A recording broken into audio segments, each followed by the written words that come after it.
Alarm off. My outlets, they're upside down. No, seriously, let me show you. In the new studio, you got ground on the bottom. See, they make little smiley faces. So happy. But if I come in the front office, that's upside down. Technology Connections just did a whole video on that. And I was like, oh, I can't believe the electrician screwed that up.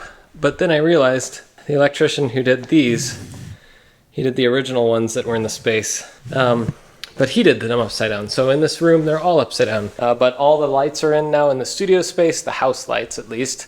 There's an outlet in there. I'm gonna tidy that up. The electrician didn't have a black faceplate, so I'm gonna pop that on. I have all the network cables pulled and tidied here, and I'll walk you through that.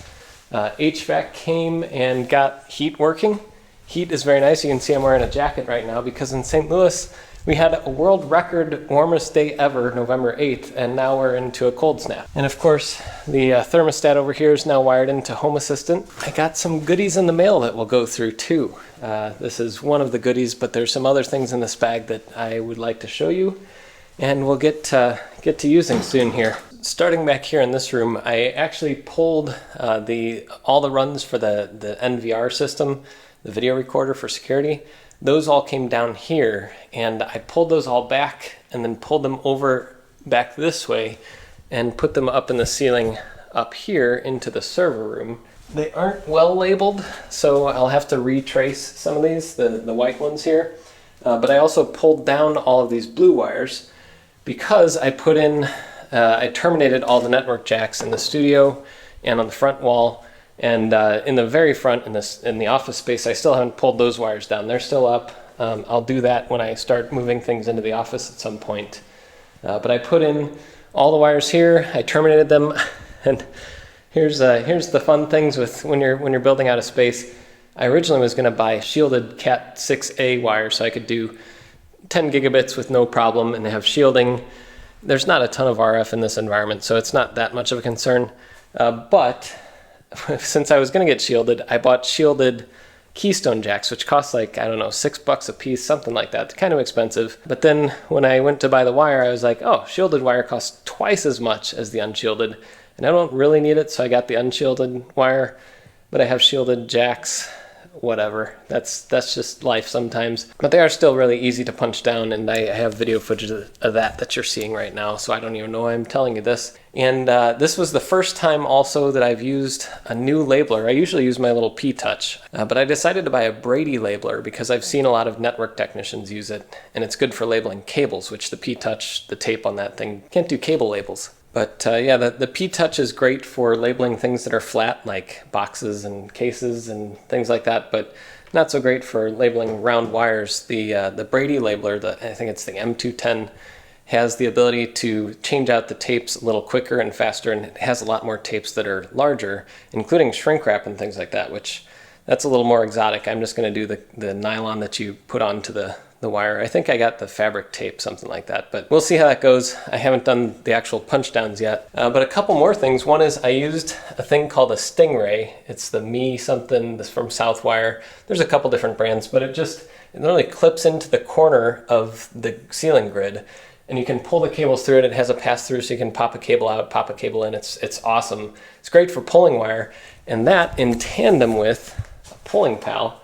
I think Southwire actually has one of these things too, but the pulling pal, if you've never seen one of these things, you basically hang it up in the ceiling somewhere, and you can pass a wire through that thing and then through these pulleys, one here and one on the other end, and then you can single-handedly pull a wire through, and when it's through, you unclip this, and these two pieces of metal pop apart, and you can pull the cable out of it. So it's a kind of an all-in-one solution. If you have two of these and one of these clips, you could pull a wire yourself. So that's really cool. These are going to come in handy because I know I'm going to be pulling more cable in here at some point.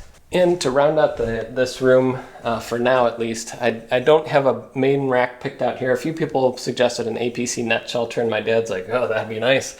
I don't think he has any of those. But someone else, Nelios 6S or something like that, someone on YouTube commented, what if I put a short depth wall rack back there for the critical network equipment? So basically my router, my modem, a main switch that goes out to the rest of the building, and maybe a couple other things like a Raspberry Pi to to run BNS or whatever I'm doing, have that all up in here so that this rack could go offline or be moved or something for cleaning or floor stuff, and that could still be going and keeping my network online. It would actually be nice because I could pick that out pretty quick, pop it up here, pop all that stuff onto it. That way the whole floor is clear for the move-in day. And I don't know, what do you think about that? And if anybody works at APC or at SysRacks or any of these companies that makes racks, I'd love to see if you want to have your rack in my space. That sounds a little strange. And you know, most of the things in this video I bought myself, from the network jacks and the cabling and the labeler and all that kind of stuff. And another thing that I like to do is, if I do accept a sponsorship on this channel, I always purchase the service and use it myself before I say yes to a sponsorship. And Surfshark has been a good partner for this channel for the past few months. You might have noticed a couple other advertisements, like me painting in the Surfshark costume. I decided to use them before I accepted the sponsorship. And you know, and I have my own VPN. I have my VPN at home and I have my VPN here, but Surfshark offers some other things too. I mean, it's a VPN, and a darn good one at that. You can bypass regional content restrictions, you can encrypt your connection when you're out on public Wi-Fi, and you can spoof your IP address. All those are great, but Surfshark also has other services like antivirus, identity monitoring, and data scrubbing to help you protect your privacy. I'm a simple man though, I just use their VPN. But their other services might be useful for you, and if you get started today, you're in luck. Use my code RedShirtJeff when you sign up, and you'll get an exclusive Black Friday deal. Right now you can get up to 6 months extra for free. So check out the link below and we'll get on with the rest of the vlog. I think at this point HVAC is completely finished. We'll see. But one thing is, I just had a clip of it in my last video, but I actually spent a few hours up on the roof working on the unit before they came in, and the HVAC company came and did their service. But I wanted to check the filters, check the AC drain line, and everything was nasty. I'm telling you. It was disgusting, and I think OSHA might have a gripe with me about how I went about changing those filters. But I didn't realize that those filters, they were from 2017, so they're 5, 6, 7 years old. I don't know how old that is now, but yeah, those were old, nasty filters. They were the ones that came with the unit. And when I took off the cover panel, I noticed that the paint, which they painted it in 2017, I checked the records, and so the paint was crusted over on that still. Nobody had taken off that access panel. So I know that those are the original panels on that unit, and that's kind of disgusting. I did that. I got the gas company to come in and check service on it. Everything was good there, but then I turned on the heat and it wasn't working. Although I did notice that there was at least one bumblebee that decided to take up residency inside my unit. And it was probably a little confused at the fact that the gas was trying to run, but we did get the HVAC company to come back and service the unit, and now thankfully it is working, so that's good. They also came in and put in this return duct in the studio and a supply duct. They said that it should be enough for this entire space. It's 16 foot by 16 foot, so however many, I don't know, however many square feet that is. I hope that's going to be enough. If it isn't, then at some point we might add some sort of extra ventilation in here. Another thing that some people were asking about was server room ventilation. So right now there's a duct back here giving supply air. That's not going to be ideal because my rack is going to be pointed back this way. So the rack will be taking in air here and pushing it that way right into the duct. Unfortunately, there's no easy way to get the vent into the front of the room, so this will have to work for now. But that's a problem for future me, because it's almost winter now. And during the winter, I'll have that shut off, and I'll just have one of these doors open, most likely. It's not always ideal to have a server running with closed doors with poor ventilation. So that's something that we'll have to work out once I have everything running in the server room. And for electrical, you'll see that I put these little numbers on every outlet in the space and on every wall jack. So these numbers are the number of the circuit. I actually wrote down a number next to each slot where a circuit can be. And so the numbers correspond to that. I learned to do that from at my house. It's been invaluable so many times when I'm looking to change up some wiring, or if I'm looking up like which circuit do I need to kill to work on this thing. It's so nice to have that. And since I was going around testing every outlet anyway, I ran around with a little circuit tester and I plugged it in, made sure that the plug was wired up correctly, which I trust the electrician, but I still trust but verify, you know? So since I was doing that anyway, I made a little map. I made this paper map, and I went around and put the numbers on with my P-Touch.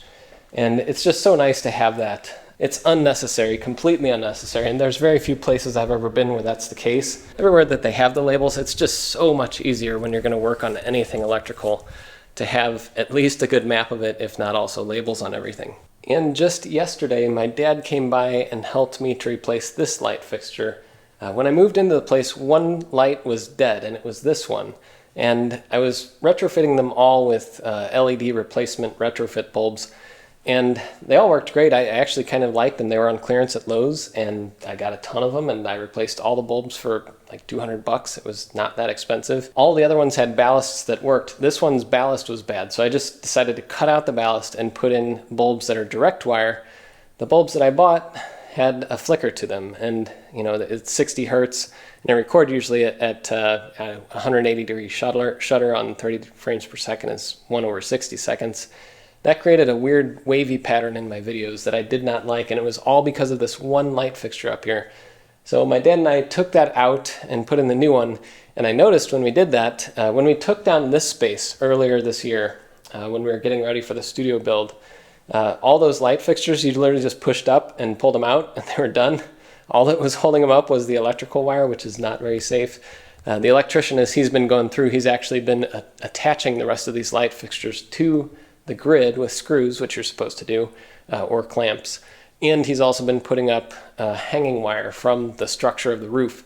So even if the T-bar grid falls down, these lights will stay in place, which is by code, you're supposed to do that. Whoever had done this place before might have skimped on that a little bit because until this electrician came in, none of the light fixtures were actually attached to anything. They were just literally hanging on the T-bar, and you know, if there was an earthquake or something, they would have just swung down and killed the occupants. So I'm glad that that's done. And on the theme of safety, we also had the sprinkler guys come in, the fire systems.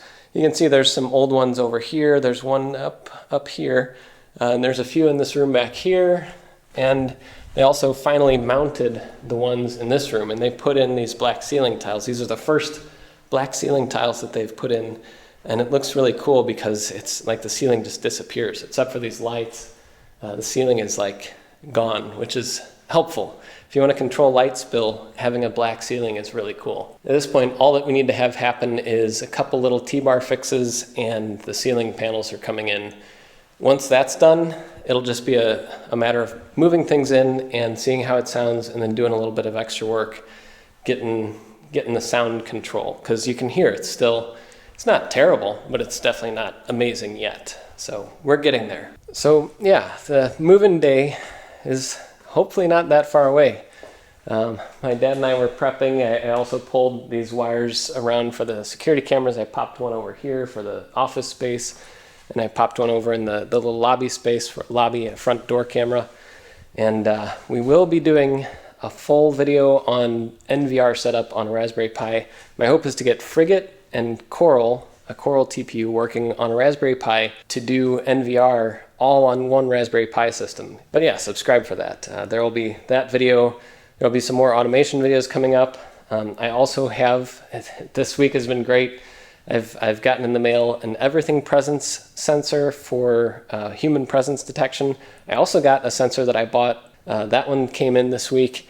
And I got some smart outlets that I'll be using for lighting and for other equipment when I want to set up recording in the studio. So as we progress, as I get moved in, and if I ever finish painting this wall, we'll get videos out on setting all that kind of stuff up, because I'd love to do these things, and you know, you can learn from my mistakes. I make mistakes.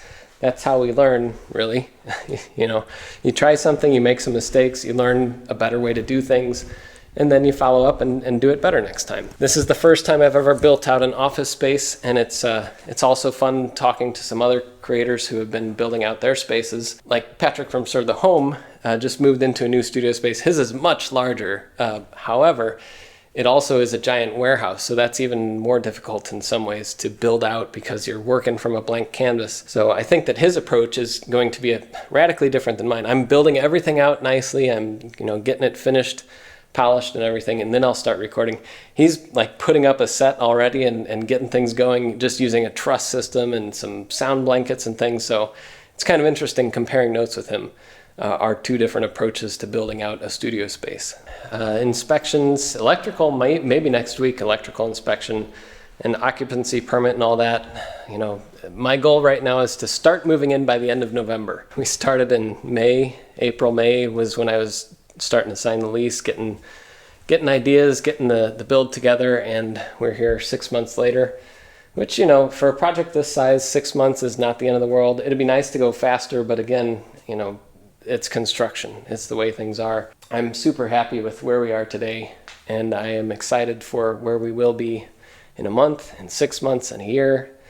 And yeah, until next time, I'm Jeff Kierling. Why am I looking? I just looked at the microphone to do my outro. Until next time, I'm Jeff Kierling.